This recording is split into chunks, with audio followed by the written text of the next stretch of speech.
Welcome to the Reconciliation Conversation. We want this podcast to be a space where we can expose hate, encourage love, equip for healthy reconciliation, and emphasize unity so that all people can know their value together as one.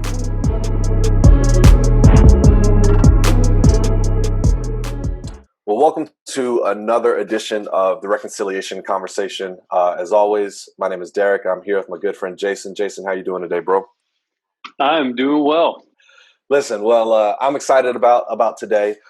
We actually have a wonderful guest. I'm looking forward to digging in and talking with her a little bit.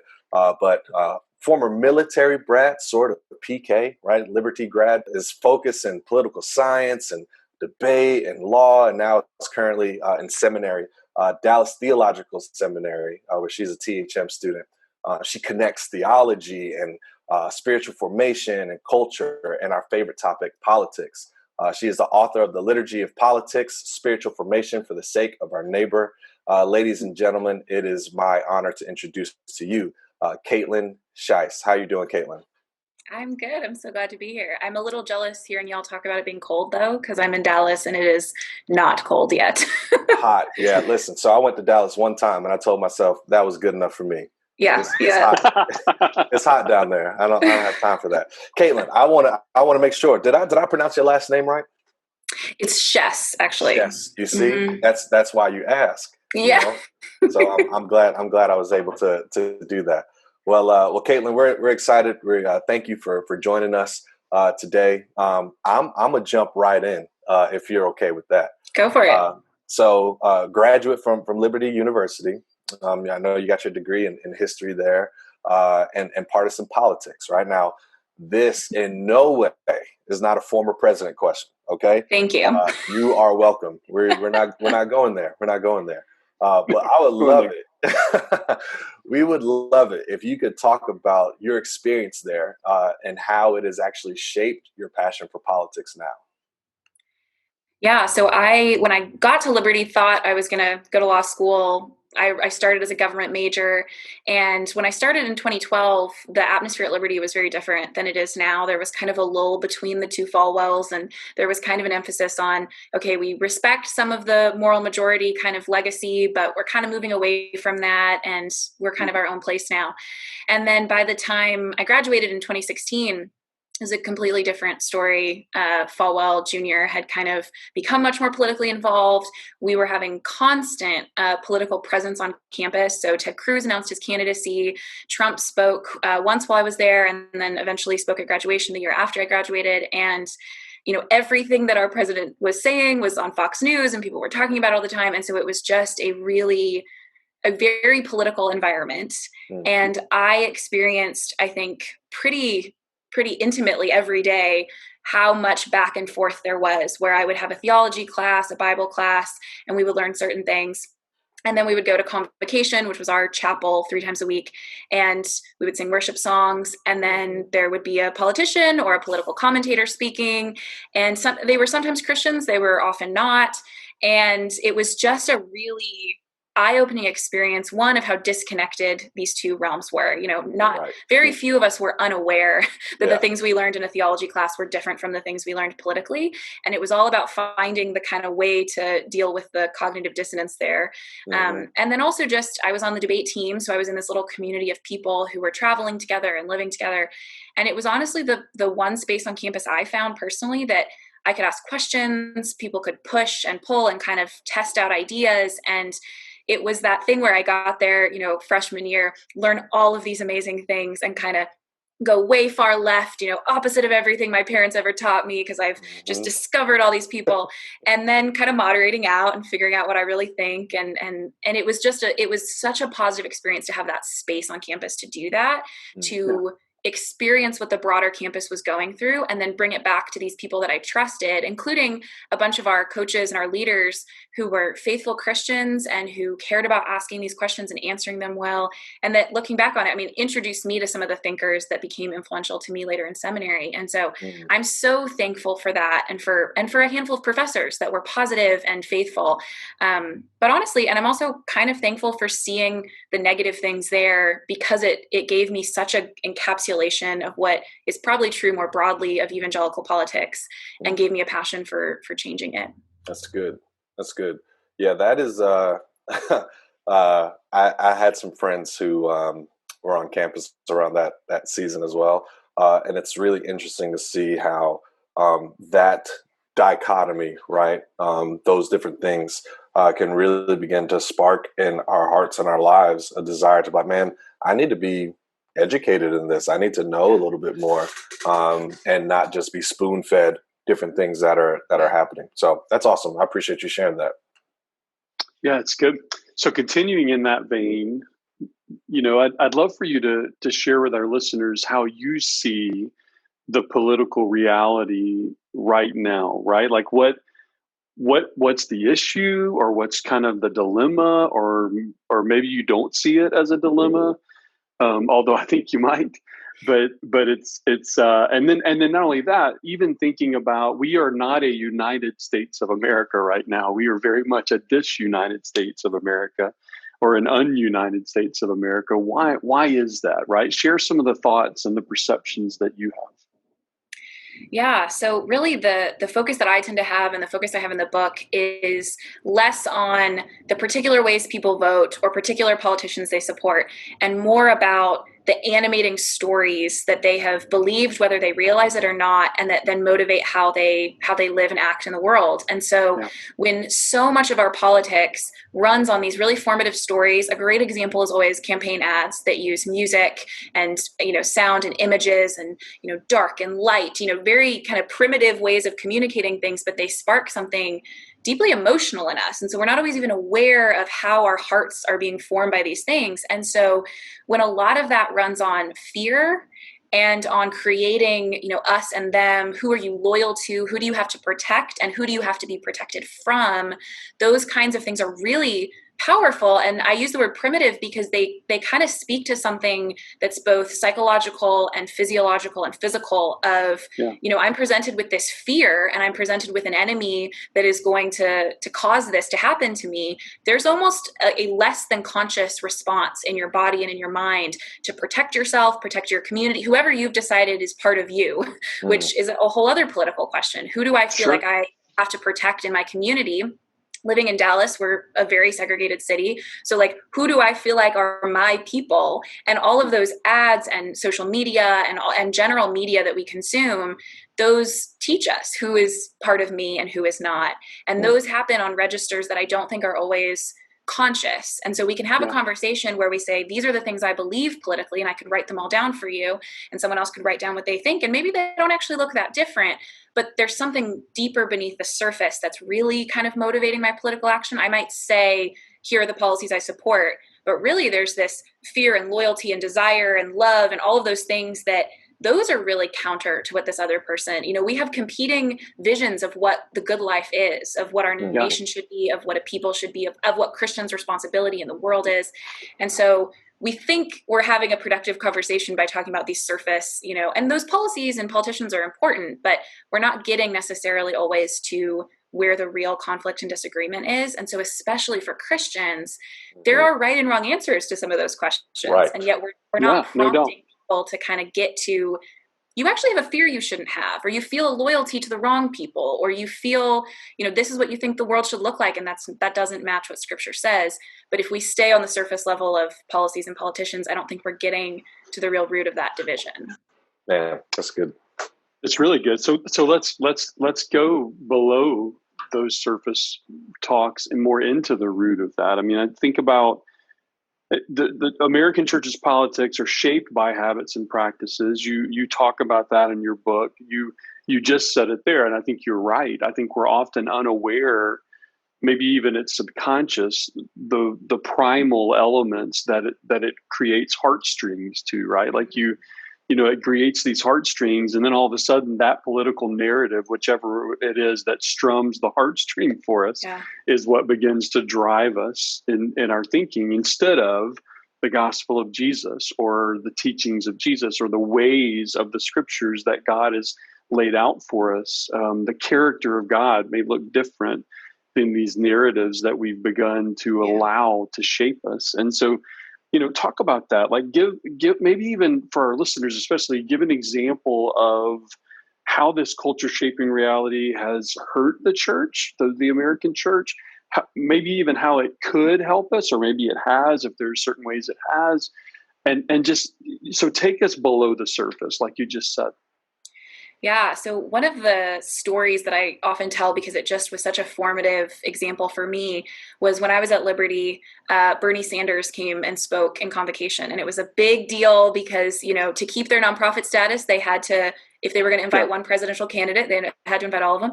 And really the surprising thing, and something I think we should give him a lot of credit for, was that Bernie Sanders showed up at a place. He came, I was about to say. No, none of the other Democratic candidates came. Because it would be a pretty scary place to show up, honestly. Mm-hmm. And to his credit, he came and he got on stage and he had a conversation with our campus pastor. And he tried at one point to just say, look, we agree that the most vulnerable people in our communities should be cared for. That's something I can agree with Christians on. And we should be able to work for that. And we might have different ways that we go about seeking that, but at least we should be able to share this common ground. And I remember sitting there and just looking around, and everyone's arms were crossed and their faces were kind of tense. And it was just like, we not only do we not trust you, but almost a resistance to even that idea that we shared some common ground about treating the vulnerable, in our communities. And then it was only like a week or two later that Ann Voskamp, who's a Bible teacher and not a politician, she came and spoke on Esther. And her whole kind of message was, are you willing to sacrifice for the people outside the gate? And she used the term privilege, which people were really upset about. But she was like, if you have some privilege, like you need to use it on behalf of people who don't. And I looked around and it was the same crossed arms and stern faces. And it was such an image to me of how over time, hearing messages about wealth and poverty in political terms, in the terms that taught you to be opposed to Bernie Sanders, they didn't just stay in the political realm. They moved into a theological and a spiritual realm, so that when Ann Voskamp came up, and she was not proposing anything political, she wasn't running for any office, she was saying something about just plainly what scripture tells us to do. But there was a resistance to that idea that was built in by accepting this story about wealth and poverty that wasn't just, here's, the welfare system or lack of welfare system we should have. It was a story that said, if you're poor, you deserve it. If you're wealthy, you deserve it. And that was so deeply ingrained that we were unable to see that it was theologically errant. And so I think that to answer the second part of your question, there are positive ways in which actually I think the church can learn from forces outside of it, right? We believe in common grace. There are people who are politicians seeking the good that we can agree with. And I even think in America, the act of voting, if we understand it correctly, and if we're really believing that we are supposed to seek the flourishing of the most vulnerable in our communities, that act of kind of going, okay, I'm actually voting against some of my self-interest here. I'm going to vote for the sake of other people. Right. That could then form us in ways that then we would do that in other areas of our life too. It's a formative practice. And so there's potential for good, but unfortunately there are certain stories that historically have been more captivating to especially white evangelical voters that are counter to the gospel, and our inability to tell when can we work alongside someone because we actually do have the same vision in this particular instance of what is good or true. And when do I have to say, hey, even if I vote for this policy that you vote for, I'm not accepting the story that you're selling that goes along with it. Our inability to kind of make those distinctions makes it really hard for us not to be ultimately harmed by our engagement instead of helped. Wow. That's good. That's good. So something that my wife and I have adopted back in 2010. Now we heard someone talking about this, and we're like, yeah, that makes complete sense. If we are called to love God, love others, right, love our neighbor as ourselves, that it's like, man, what would it look like for us to, in everything when we vote, that we vote with our neighbor in mind, not us. And like, that was a complete game changer, right? Because, typically we grew up, it's like, nah, like you vote for what you want, right? Yep. Versus like, no, like I'm thinking about the flourishing, the betterment of others above myself. What would it like to vote with those individuals in mind? That's, I think it's good. I appreciate you sharing that. So you assert that there's this hunger among your peers for better, more robust, theologically informed thinking about politics, and that the Christian tradition has rich theological resources for this type of robust thinking. Talk to us a little bit about the renaissance you're seeing in spiritual formation among young church leaders, your peers? Yeah. So even just being, in seminary right now, a lot of the classes I've taken, and even the classes I've taken that are not especially spiritual formation classes, there's that language and that kind of mentality. Some of this I attribute to writers like James K.A. Smith, but some of it I think is just younger people who come to church and there's, a fog machine and a coffee shop and those kinds of things. And they go, I can get that anywhere. Like that is not something that I don't already have in my life. But they are drawn to something that feels more rooted than everything else in their life. When we are more transitory than we've ever been, we change jobs more often than we ever have. We're usually more separated from our families than we ever have been in history. And so we're looking for what is something that actually has been around for a long time, has stood the test of time. And also I think, it goes back to, we like records again, and like we want a physical journal instead of, Gmail, calendars. Like there are so many instances where people my age are like thinking it's hip or retro to do something that is a little bit older. And I think that translates sometimes to church. We want the stained glass windows or the liturgy, or, and so there's kind of the trendy part of that might fade. But I do think there's also an earnest desire to say, okay, I've been in enough churches that gave me the right things to think.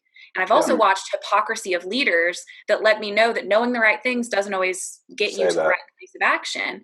And so introduced, I think, to the idea that, your church didn't just pop out of nowhere. It's part of this long tradition. And actually, you're more similar to people throughout history and around the globe than you are your next door neighbors. And you can kind of become more of that by practicing spiritual disciplines, by engaging in historic liturgy, by doing, things that you're probably already doing when it comes to communion and baptism, but really recognizing that connection, that people have been doing that for a long time. And what has it meant? And are we being thoughtful about the way that we engage in those things?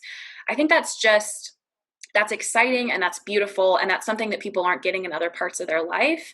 And I truly think part of it too is just seeing other traditions. Maybe if you come from a more evangelical low church tradition, seeing other traditions that might be interacting in the public sphere in a better way than you, and wondering, my hip church has thousands of people, and yet I don't think we're making the impact in our community that we should be. And in fact, I think a lot of my leaders are quite beholden to certain, political leaders or certain policies. And so why is that more, frequent in my community? And it's not to say there aren't other communities that are that way, but just to say that I think a lot more young people are going, not only are these things appealing to me, but also there has to be something wrong with the way that we're doing church if we're so vulnerable and susceptible to these kinds of things.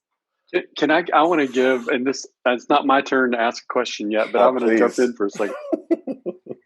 I want to highlight, just from a historical perspective, when I was in seminary, spiritual formation, in my opinion, and I can give several critical incidences for this in dialoguing with the actual authors that were held in high regard at the time.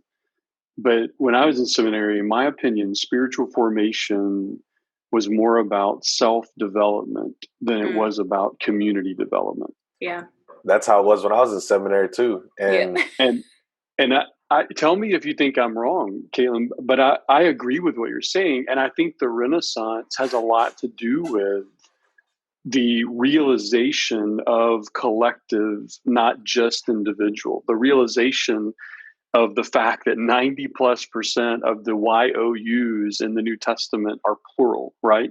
Mm-hmm. The realization of the idea that this collective living out and understanding and learning of the gospel together is what is required to actually learn the gospel. Like I know I need to forgive myself and even create reconciliation sometimes with the battles in my own heart and mind, but that's not the level of forgiveness, grace, and reconciliation that's going to transform the way a community of gospel embodiment would. And so I think it's so beautiful. And that's what I hear the difference is. Like when I talk to young leaders, and that's why I love the title of your book, because the subtitle being, the idea of this being for the sake of our neighbor. Like, when I do Bible training, Bible reading training, sometimes helping people just be more confident in reading scriptures, I'll often ask this question: well, who are you reading the Bible for? Mm. And just that, even that one idea tends to rock the people in the class enough to be able to say, okay, so spiritual formation isn't just for me, right? Like, how do I, and I think that's what I want to admire and applaud. I think your generation gets the shaft too often. And I want to admire and applaud. I'm on the upper edge of millennial. I'm just right outside of that parentheses. Mm-hmm. How far out are you? Come on now. We don't have to go that far. We don't have to go that far. But I tend to think a lot more like millennials and even Gen Z in the sense of just how just the philosophical perspective and the community perspective that they tend to take. And so I admire that. And I want our listeners to hear that clearly, that you're challenging us to form in Christ for much more than just ourselves. Yeah. And honestly, I mean, the entire chapter, I think it's the one I wrote on spiritual disciplines, starts off with, what is your salvation for? Is that a question you've ever asked? It's for the sake of the world. It's not just for yourself. But also then kind of going through all the spiritual disciplines that we have taken primarily to mean, how do I fix my inner self? How do I find some contentment or calm? And then flipping them a little bit and saying, literally every single one of these is intended not in some far progression of causes to lead you to act differently in the world. It's not just, okay, if I spend a ton of time fixing myself up, then I'll be a better person out in the world. Most of them are really intended to turn yourself outward, not only denying yourself. The example that's the easiest is when in the early church, they would be fasting for the sake of collecting food for someone who was in need. It's not just denying yourself for the sake of denying yourself. It's denying yourself for the sake of other people in your community. And so being able to take that lens and look at every single practice that we have, because while a lot of people my age, I think you're right, are invested in community. I mean, even outside the church, there are people that are trying to live in apartment buildings that have communal spaces, and they want that. Yes. But I also think a lot of us just grew up, we had a taste of that in our churches growing up, of it being very individual, very focused on our inner piety, and then going out into the world and seeing some of the results of that politically and socially, and recognizing that couldn't be what these things were intended to be. Yeah, it didn't go well. It didn't go well. And it not only didn't go well, it's caused serious amount of faith questions in your generation. To be able to say, I mean, not only do we have this issue with white Jesus, right? But we have the issue now, not only of that, but all these other facets of theology that you taught me, but I didn't see them. Yep. They didn't work in the world, right? And so, and when you look at Jesus's life, and it worked in the world what he did, and I'm not talking about the fact that he became some icon and nobody crucified him. I'm saying it worked in the world because it caused people to want to die for him. Yeah. It caused people to want to live in such a way that other people were life-giving, in other words, not life-preserving or life-stealing. And so I think it's a big deal. I hope our listeners hear that. I hope they catch that. Yeah. Now I'm uninterrupting. No, it's all good. Well, I mean, we brought it up a little bit. We mentioned the Liturgy of Politics. The title of your book. Can you explain to our listeners what this Liturgy of Politics is? This connection between our political work, our corporate worship, what we do, in our church buildings, body of Christ, and our spiritual disciplines. We hit on it a little bit. But can you explain to us a little bit more about what you mean by that? Yeah. So I used to kind of joke that the publisher just took two controversial words and put them together for the title. It's just like, bam, bam, liturgy, politics. But also, but also truly, I mean, the first half of the book is focused on the one direction of how are our political practices akin to liturgies? How do they shape us and form us in less than cognitive ways, in embodied ways, in repeated ways, drawing on our emotions? And then the second half goes, okay, if that's true, if our political participation is like a liturgy, it forms these stories so strongly in us. And yet in the middle, spend a couple chapters going, but we have to engage. Here's the reasons why it's part of our creational identity and our eternal, purpose on earth and redeem creation to create communities and seek flourishing for people.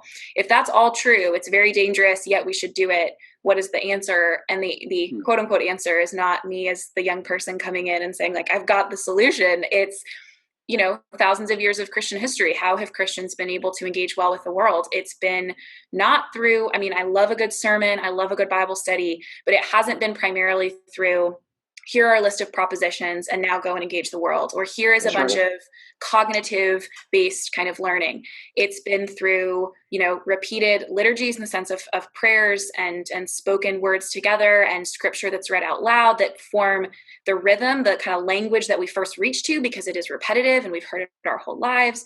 That go through, both communion and baptism and say, how are these not primarily just about kind of signifying this inner reality outwardly, but how is it really about being initiated into a community that is your primary place of loyalty, the primary place from which you interact with the world? How does communion teach us how we are bound together in a diverse community? And then spiritual disciplines, like I said, how they are supposed to form us in primarily outward ways. And so really the goal of using the phrase and the idea of liturgy to kind of shape the whole book was to say, I know so many pastors who are in congregations where they can tell that their people are held captive by these political stories, by these desires and these loyalties. And I want them to preach a sermon that's hard hitting. I want them to introduce a Bible study, but I don't know that those are the most effective tools that we have. And oftentimes they're pretty short-sighted. One sermon, one Bible study, those are great and I want them to happen. But how are we more long-term saying that love that they have for their physical security, for their country, for their racial identity, that love isn't going to just be dismantled by one hard-hitting sermon. It's going to require their loves being shaped slowly over time through these practices that we inherit from the church because they work, because God has guided us, the Holy Spirit, over time. And so instead of trying to come up with a lot of churches, especially in the moment that we've had with racial injustice being more brought to our attention, especially to white churches' attention, I feel like a lot of churches have gone, what statement can we make? What's the correct language to use? And there can be some value in that, but there's something deeper going on in the hearts, especially in predominantly white churches. There's something deeper going on in the hearts of your people that you could craft the right statement, and that's not going to get at the heart of white supremacy that could still reign in them if their loves have been directed a certain way, if their vision of a good life looks a certain way. And so dealing with that is going to require a more liturgical focus. That's good. Dang. So good. That's really good. I appreciate that. Well, so I've coached high school basketball over the years, and I remember going to the great theologian Rick Majerus, and I'm joking because he's not a great theologian. He was the head. He's an amazing theologian. Yeah, he was the head coach of University of Utah, and but I remember him saying in a clinic, "It's not what you teach; it's what you emphasize." And so our basketball program, where I was at the time, we shaped it around 4 creatively redundant principles, right? A liturgy. So as a college pastor, we did the same thing. And then when I was doing church starting, or began to do church starting, I went to a guy named Harold Bullock, who's in Fort Worth. He's with Hope Church. Now, he may not be there anymore. This was 2003 when I went and met with him. So that's 17 years ago, but I'm pretty positive he's still in that area.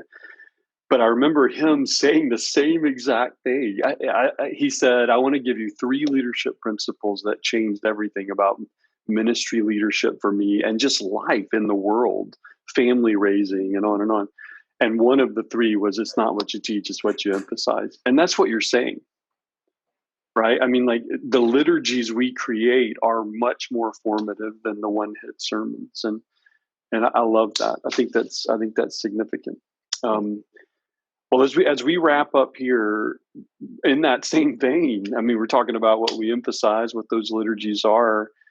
What's a warning that you might give to our listeners if this present reality of how we're being shaped If that doesn't change, and if we don't recover the historic Christian practices that shape us according to the truth of the gospel, what's a warning that you might give us in that? How do we recover these historic Christian practices that need to shape us? Yeah, I think part of what often happens when we're thinking about politics is we have this short-sighted perspective of, are we voting right? Does my church kind of have people that are responding the right way to this political moment? And I think the better question would be, okay, these stories, these ways of thinking, these loyalties, these loves, if your people are saturated in that and you're not speaking into it because it's an election season and it's divisive, which is, I empathize with so greatly, it's hard. But the kind of thinking tends to be, let's just get through the election season. Like, we won't deal with any of this stuff. Politics has come and brought in this foreign division into our community. And so we get past this and we'll be good. And I think that that's pretty short-sighted, because those stories will continue to impact us beyond the election season. They might even be reinforced as we vote, as we support certain candidates, as we, in the aftermath of the election, kind of choose the things that we're celebrating or mourning, or they reflect something much more deeper in us.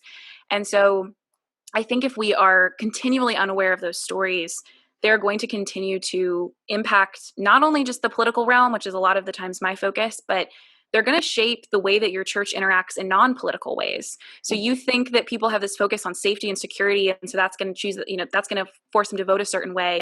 The next time you're looking for them to serve in their community, to go to a country that might be less safe, the next time that you're trying to get them to do something that isn't quote unquote political, but that rubs up against these stories of security and prosperity, wealth and health, they're going to impact you in theological ways when it comes to your witness in the world, when it comes to evangelism. There's going to be repercussions that even if you claim to not care about politics, you need to care about the spiritual condition of your people, and then your church's witness in the world that will continue to be heard.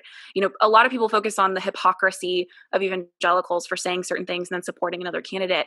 And that's completely valid. And yet I'm more concerned about the hypocrisy of that continuing to shape the way that we engage in all sorts of ways. You might say, I don't want to vote for this policy because I think the church should help the poor and not the government. And yet that story about wealth and poverty, when it continues to shape and form you, suddenly your church isn't serving the poor, even when it's not in a political realm, because they truly have bought this belief that if you're poor, you deserve it. And if you're wealthy, you've earned it. And I've pulled myself up by my bootstraps, and I deserve everything I have. And so even if you're not concerned with their vote, these stories will continue to shape the life of the church outside of those things.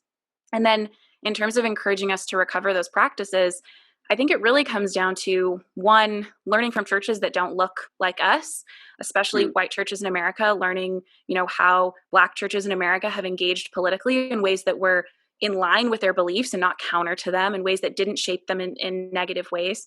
And then especially, thinking of the church more globally and saying what practices have shaped the church even outside of our country in really positive ways. So that historic and that global element.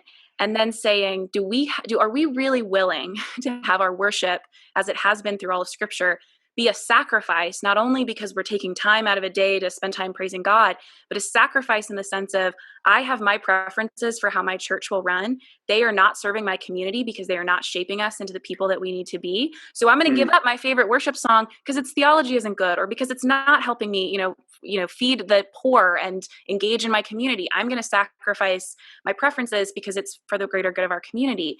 And having the ability to do that even is probably even more important than saying, okay, here's a list of really old practices. You should do all of them because we've done them forever. It's more about, are you really willing to sacrifice your preferences for the sake of what has historically formed the church in positive ways to interact with the world?